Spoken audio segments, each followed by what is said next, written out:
Hello friends and welcome to another episode of Momo Makes. I'm your girl Momo. I do DIYs, upcycles and sewing projects. Today I am back with another serger video. We are going to open this machine up and I'm going to clean out the lint that is stuck underneath the feed dogs, and I am going to change the machine needles. Serger needles, as you know, can take quite a lot of beating. So it is recommended that you change the needles out after every project, if not every other project at least. So I'm going to show you. It's super easy. Let's get started.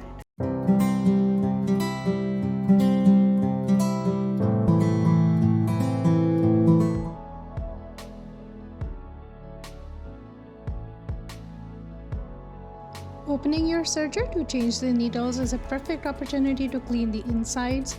Grab a soft brush and clean out all the lint stuck underneath the assembly.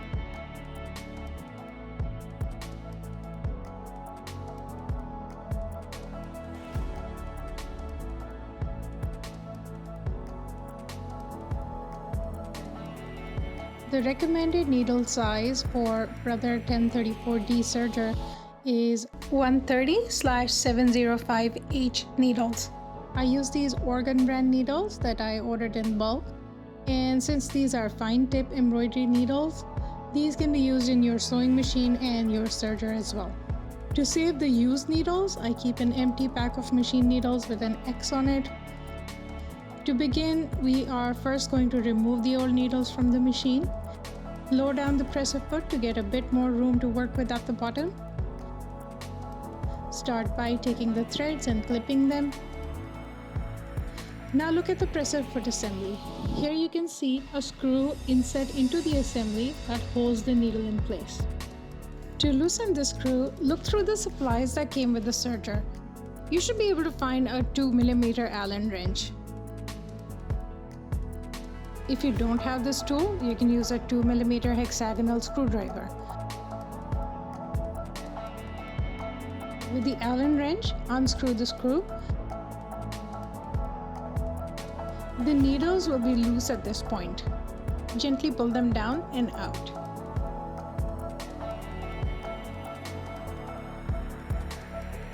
To put the new needles in, hold the needles flat side to the back. Point the needles down and then push them up against inside the needle casing. Gently push both the needles up as far as they can go. You will see that one of the needles fit a bit higher than the other. This is fine. These should be at slightly different heights, and the needle assembly is designed to position them this way.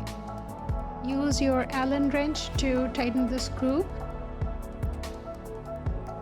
As a final step, we will thread the new needles again. Dial number 3, which is pink, corresponds to thread for the right needle, and the dial number 4, which is yellow, corresponds to the left needle. We will start with the right needle and the thread from dial 3, which is pink. Following the arrow guides, bring the thread under the 2 panels, then over the curve, behind the thread guard, and through the eye of the needle. Similarly, we will thread the left needle, the thread from dial 4, which is yellow. Following the arrow guide, bring the thread under the panels, then over the curve, behind the thread guard, and through the eye of the needle. To make this easier, I've added RHS and LHS labels to my machine, so I remember. One more time, we will start with the pink tile, bring the thread under the 2 panels, then over the curve, behind the thread guard, and through the eye of the needle.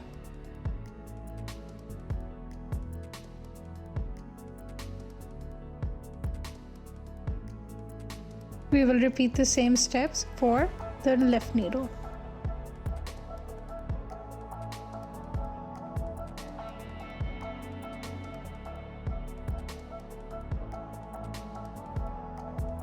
And your serger is threaded and ready. It's time now to do a quick test. Your machine at this point should run smoothly, and it should sound smooth as well.